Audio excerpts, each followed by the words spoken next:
Hello everyone. आज की इस क्लास में राजस्थान असिस्टेंट प्रोफेसर एग्ज़ाम के लिए समाजशास्त्र के महत्वपूर्ण प्रश्नों पर चर्चा करने वाले हैं।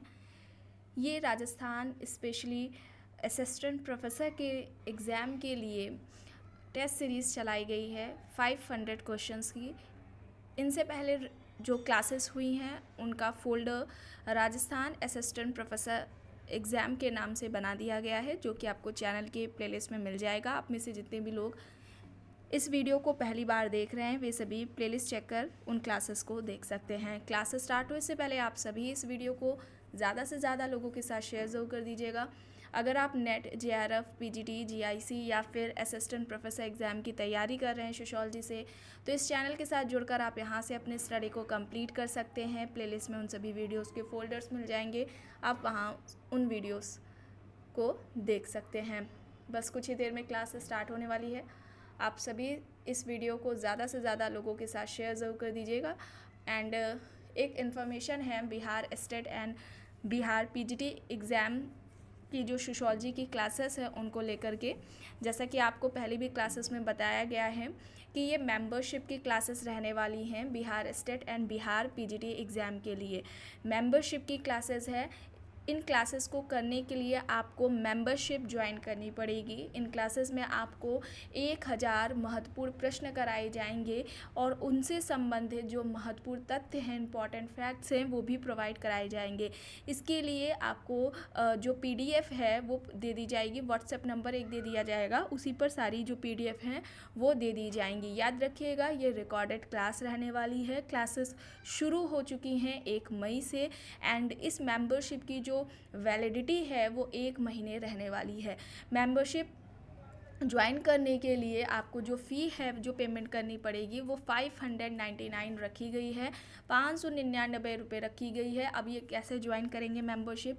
जब आप चैनल विज़िट करते हैं, चैनल पर जाते हैं गोल टू सक्सेस पे, तो जहाँ पर सब्सक्राइब लिखा होता है उसके जस्ट बगल में ही एक ऑप्शन है ज्वाइन का। उसे जब आप क्लिक करेंगे उस पर, तो सारा प्रोसेस आपको पता चल जाएगा कैसे आपको ज्वाइन करनी है मेंबरशिप। ठीक है, एंड इस इन्फॉर्मेशन को आप सभी ज़्यादा से ज़्यादा लोगों के साथ शेयर भी ज़रूर कर दीजिएगा।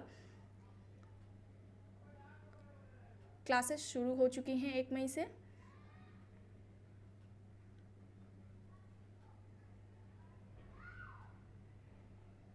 ओके, यहाँ तक हो गया था। प्रश्न है, सांस्कृतिक संरचनावाद के सिद्धांत के प्रतिपादक हैं। ऑप्शन यहाँ पर जो दे रखे हैं, गिडेंस, बोर्दियो, मैकएवर एंड पेज, पियर्सन, यहाँ पर ऑप्शंस हैं। सही क्या हो जाएगा?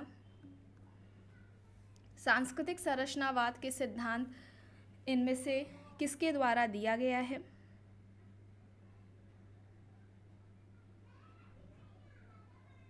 यहाँ पर सही क्या हो जाएगा? बोर्दियो। बोर्दियो हो जाएगा, ऑप्शन बी यहाँ पर सही होगा। संरचनाकरण की बात की जाए तो संरचनाकरण की अवधारणा किसने दी है? एंथोनी गिडेंस ने दी है। संरचनाकरण की अवधारणा किसने दी है? एंथोनी गिडेंस ने दी है। संरचनावाद के स्ट्रक्चरलिज्म की बात किसने की है? लेवी स्ट्रॉस ने। और भाषाई संरचनावाद की किसने की है? सोसरे ने बात की है। और यहाँ पर सांस्कृतिक संरचनावाद दिया गया है, तो ये कॉन्सेप्ट बोर्दियो का है। ठीक है। प्रश्न है, भारतीय प्रसंग में मलिन बस्ती की जनसंख्या में वृद्धि या बताती है ग्रामीण गरीबी का विस्तार, ग्रामीण संपन्नता का विस्तार, शहरी संपन्नता का विस्तार या फिर उपयुक्त में से कोई नहीं।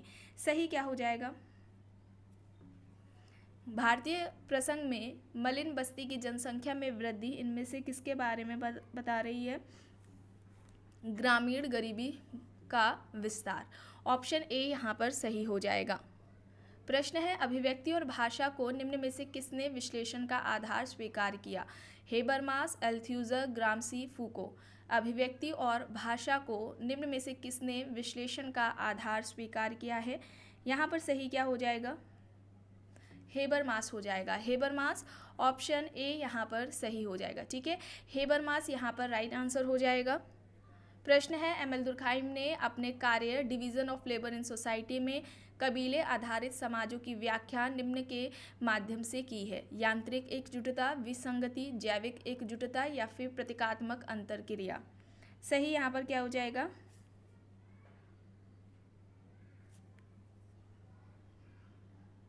यांत्रिक एकजुटता।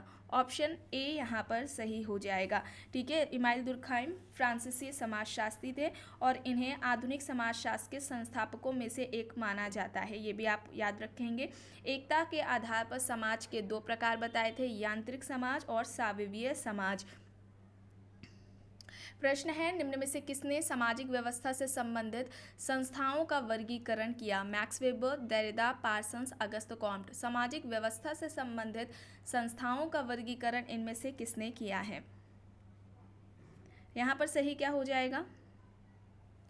टॉलकेट पार्सन्स हो जाएगा। विकल्प सी यहाँ पर राइट होगा। पार्सन्स के समाजशास्त्र में 3 महत्वपूर्ण योगदान रहे हैं।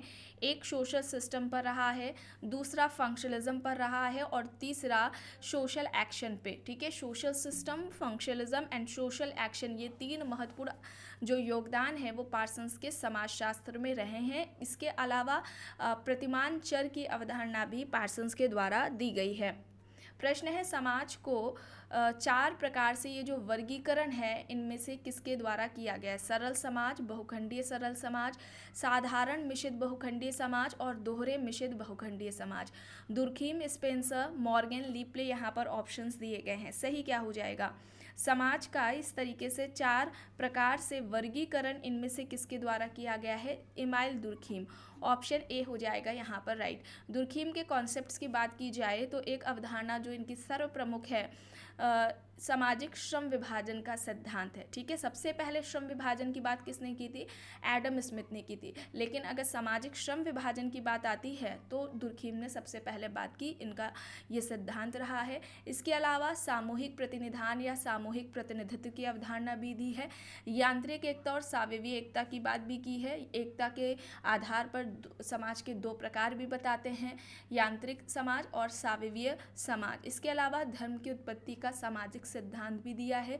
सोशल फैक्ट, सामाजिक तथ्य की अवधारणा और जो आत्महत्या का सिद्धांत है वो भी दुर्खीम द्वारा दिया गया है। प्रश्न है, निम्न युग्मों में से कौन सा गलत है? पुस्तकें हैं the methodology of social science max weber, economy and society max weber, the poverty of philosophy max Herbert Spencer, economy and society Parsons. यहाँ पर गलत बताना है। द पॉवर्टी ऑफ फिलॉसफी हो जाएगा, ये स्पेंसर की नहीं है, किसकी होगी? कार्ल मार्क्स की। ठीक है, किसकी होगी? कार्ल मार्क्स की होगी। ऑप्शन सी यहाँ पर राइट होगा।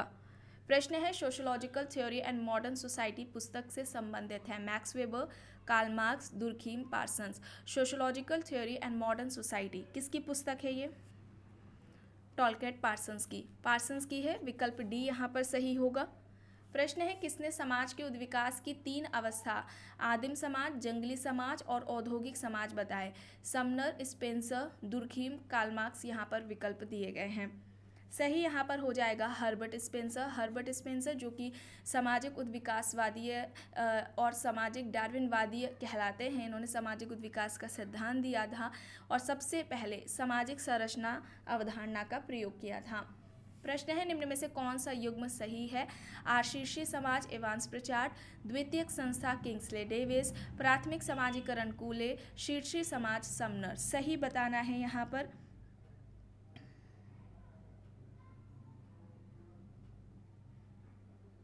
यहाँ पर सही नहीं होगा। ठीक है, सही नहीं है, ये बताना है।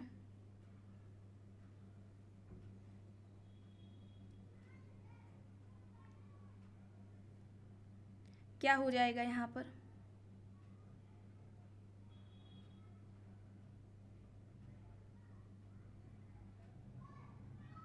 देखिए, आशीर्षीय समाज और शीर्षीय समाज की जो बात है वो इवांस प्रचार्ट ने की थी। यहाँ पर भी प्रचार्ट होंगे, इवांस प्रचार्ट।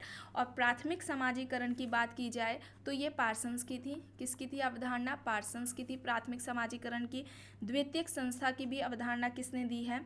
पार्सन्स ने। एक सेकेंड, पार्सन्स ने दी है। ठीक है, द्वितीयक संस्था और प्राथमिक समाजीकरण की अवधारणा पार्सन्स के द्वारा दी गई है। आशीर्षीय और शीर्षीय समाज की बात किसने की है? इवांस प्रचार्ट ने की है। यहाँ पर विकल्प डी होगा। प्रश्न है, सातवीकरण की अवधारणा है R Park, Linton, Lerner, Ghurye. सातवीकरण की अवधारणा किसने दी है? Robert park. रॉबर्ट पार्क, विकल्प ए हो जाएगा यहाँ पर सही। प्रश्न है निम्न में से सही क्या है। एक संस्था का कार्य परिवर्तित हो सकता है परंतु उसकी पहले की अनेक भूमिकाएं जारी रह सकती हैं। संस्थात्मक स्थिति रखने वाले लोग आ जा सकते हैं। संस्थाओं में परिवर्तन धीरे धीरे नवीन तकनीकों को लागू करने से तथा नवीन समितियों को स्थापित करने से होता है। उपरोक्त सभी सही बताना है। यहाँ पर विकल्प डी हो जाएगा। उपयुक्त सभी यहाँ पर सही हो जाएंगे।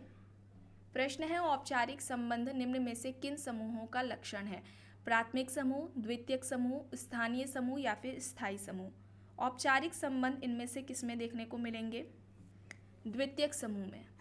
विकल्प बी होगा यहाँ पर। प्राथमिक समूह में अनौपचारिक संबंध पाए जाएंगे। निम्न में से कौन सी जनजाति में सबसे छोटी पुत्री को धन संपदा का उत्तराधिकार मिलता है।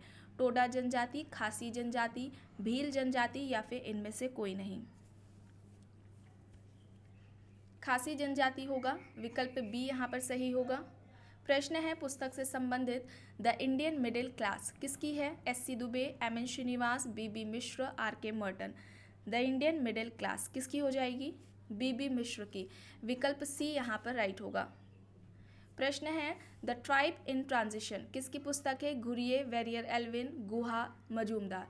The tribe in transition DN. Majumdar की है और डी.एन. मजूमदार का हो जनजाति पर अध्ययन रहा है। एक विवाहीय सिद्धांत भी मजूमदार द्वारा दिया गया है। प्रश्न है यह तर्क किसने प्रस्तुत किया कि परिवार को सर्वोत्तम रूप से एक संघर्ष के केंद्र के रूप में समझा जा सकता है।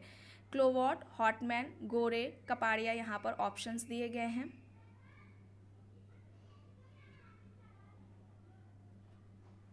सही आंसर ऑप्शन बी हॉटमैन है। विकल्प बी यहाँ पर राइट है। एंड परिवार इस टॉपिक को कंप्लीट कराया जा चुका है जिसका आपको प्लेलिस्ट में फोल्डर में मिल जाएगा। परिवार को सार्वभौमिक संस्था किसके द्वारा कहा गया था। जीपी मर्डॉक के द्वारा। सोशल स्ट्रक्चर इनकी पुस्तक है और मर्डॉक ने 250 समाजों पर अध्ययन किया था और ये पाया था कि जो परिवार नाम की संस्था है वो सभी समाजों में पाई जाती है। ठीक है, जितने भी अध्ययन किए इन्होंने 250 समाजों में सभी पर वहाँ सभी समाजों में इन्होंने परिवार नाम की संस्था पाई और इस आधार पर इन्होंने कहा कि परिवार एक सार्वभौमिक संस्था है। पुस्तक है इंडिया यूनिटी इन डाइवर्सिटीज़ किसकी है। डीपी मुखर्जी, राधा कमल मुखर्जी, योगेश अटल, पार्सन्स। बताइए। इंडिया यूनिटी इन डाइवर्सिटी हो जाएगी पुस्तक ये योगेश अटल की। सी यहाँ पर सही होगा। रीडिंग कैपिटल किसकी है। Karl Marx, Wallerstein, Louis Althusser, Anthony Giddens. Reading capital Althusser की हो जाएगी। विकल्प सी यहाँ पर सही होगा। समन्वयित समायोजन व उच्च कोटि अधीनस्थ समायोजन की बात किसने की। MacIver, Green, Robert Park, Gillin and Gillin. समन्वयित समायोजन व उच्च कोटि अधीनस्थ समायोजन की बात किसने की है। गिलिन एंड गिलिन ने। सोशल प्रोसेस में ये समझाया गया है, बताया गया है। सामाजिक प्रक्रिया इस टॉपिक को कंप्लीट कराया गया था जब क्लासेस ली गई थी तो वहाँ पर बताया गया था। गिलिन एंड गिलिन ने सामाजिक प्रक्रिया के 3 प्रकार बताए थे। समान सामाजिक प्रक्रिया, सहयोगी सामाजिक प्रक्रिया और असहयोगी सामाजिक प्रक्रिया। समायोजन किसके अंतर्गत आएगा। सहयोगी सामाजिक प्रक्रिया के अंतर्गत आएगा। डी यहाँ पर सही होगा। प्रश्न है dimension of modern Indian culture ये इस पुस्तक के लेखक कौन है। प्रमिला कपूर, नीरा देसाई, डीपी मुखर्जी, योगेंद्र सिंह। यहाँ पर विकल्प दिए गए हैं। Dimensions of modern Indian culture DP Mukherjee, Dhurjati Prasad Mukherjee की है ये पुस्तक। विकल्प सी यहाँ पर सही होगा। प्रश्न है किसने कहा है कि सभ्यता संस्कृति का अत्यधिक जटिल तथा विकसित रूप है। Gillin and Gillin, Ogburn, Sumner, Kingsley Davis. सभ्यता संस्कृति का अत्यधिक जटिल तथा विकसित रूप है या किसका कहना है। Gillin and Gillin. विकल्प ए यहाँ पर सही होगा। प्रश्न है मानव और संस्कृति के लेखक हैं। S C. Dube, S. Radhakrishnan, P V. Kane, Ramdhari Singh Dinkar. मानव और संस्कृति के लेखक कौन हैं। एस.सी. दुबे, श्यामा चरण दुबे। ऑप्शन ए हो जाएगा यहाँ पर सही। इन्होंने प्रभुत्व जाति जो कि एम.एन. श्रीनिवास की अवधारणा थी इसके ठीक विपरीत प्रभु व्यक्ति की अवधारणा दी थी और लघु परंपरा और जो दीर्घ परंपरा की अवधारणा है जो कि रॉबर्ट रेडफील्ड द्वारा दी गई थी, उनके परिप्रेक्ष्य में इनका एस ए दुबे का कहना था कि भारतीय संदर्भ में यह कहना कि यहाँ पर भारतीय समाज में सिर्फ मात्र 2 परंपराएं पाई जाती हैं, यह उचित नहीं है। और इन्होंने बहुल परंपरा की जो अवधारणा है वो दुबे ने दी थी। ठीक है, ये आपको बात याद रखनी है। कॉन्सेप्ट से जुड़े हुए प्रश्न पूछे जाते हैं। चलिए आगे देखते हैं। प्रश्न है, निम्न में से किसका कहना है कि संस्कृति सभ्यता का वाहक है? Gillin and Gillin, Green, MacIver, Ginsberg यहाँ पर विकल्प दिए गए हैं। संस्कृति सभ्यता का वाहक है, यह किसका कहना है? मैकेवर विकल्प सी हो जाएगा यहाँ पर सही। प्रश्न है, किसका तर्क है कि संस्कृति अनिवार्यतः मानव आवश्यकताओं का प्रत्युत्तर है? Redfield, Linton, Malinowski, Radcliffe Brown. संस्कृति अनिवार्यतः मानव आवश्यकताओं का प्रत्युत्तर है, यह किसका कहना है? विकल्प हो जाएगा मेलानोव्स्की, ऑप्शन सी यहाँ पर राइट होगा। मेलानोव्स्की ने मानवीय आवश्यकता का सिद्धांत दिया था। आवश्यकताएं 3 तरह की होती हैं, इन्होंने बताया, प्राथमिक आवश्यकता, द्वितीयक आवश्यकता और तृतीयक आवश्यकता। और इन आवश्यकताओं की पूर्ति का साधन संस्कृति को बताया था मेलानोव्स्की ने। और इनका कहना था कि इस संस्कृति का निर्माण व्यक्ति ने अपनी आवश्यकताओं के लिए किया है। सी यहाँ पर सही होगा। पर संस्कृति ग्रहण की विशेषताओं से संबंधित प्रश्न है, यहाँ पर बताना है कौन सा सही है। आइए देख लेते हैं। पर संस्कृति ग्रहण एक तरफा प्रक्रिया है। पर संस्कृति ग्रहण स्वेच्छा या फिर दबाव दोनों ही प्रकार से हो सकता है। पर संस्कृति ग्रहण में संपर्क में आने वाली दोनों ही संस्कृतियों का संपूर्ण मिश्रण नहीं होता, वरन वे अपनी विशेषताएं भी बनाए रखती हैं। पर संस्कृति ग्रहण सांस्कृतिक संप्रेक्षण अर्थात एक समूह से दूसरे समूह में संस्कृति हस्तांतरण की एक प्रक्रिया है। यहाँ पर सही क्या हो जाएगा? सेकेंड, थर्ड एंड फोर्थ सही होगा। विकल्प बी यहाँ पर राइट होगा। प्रश्न है, अनुकूलतम जनसंख्या सिद्धांत के प्रतिपादक है? एडविन कैनन, माल्थस, ओपलर, सैडलर यहाँ पर विकल्प दिए गए हैं। ऑप्टिमम पॉपुलेशन थ्योरी किसकी है? एडविन कैनन की। विकल्प ए हो जाएगा यहाँ पर सही। प्रश्न है, निम्न में से कलंक अवधारणा के प्रतिपादक हैं? Parsons, Goffman, Cohen, Fraser. कलंक अवधारणा किसकी है? गॉफमैन की है। स्टिग्मा बोलते हैं इसे। बी यहाँ पर सही होगा। लास्ट है, आधुनिकता एक औपचारिक बुद्धि संगतता है, यह किसका कहना है? Kimball young, max weber, Anthony Giddens, Yogendra Singh. आधुनिकता एक औपचारिक बुद्धि संगतता है, यह किसका कहना है? सही यहाँ पर हो जाएगा मैक्स वेबर। विकल्प बी यहाँ पर सही होगा। तो आज की क्लास में बस इतना ही। आई होप ये आपको पसंद आई होगी। अगर पसंद आई है तो प्लीज़ लाइक करिएगा, कमेंट करके ज़रूर बताइएगा। चैनल पर अगर आप नए हैं तो चैनल को भी ज़रूर सब्सक्राइब कर लीजिएगा। एंड इस वीडियो को जितना हो सके ज़्यादा से ज़्यादा लोगों के साथ शेयर भी ज़रूर करिएगा।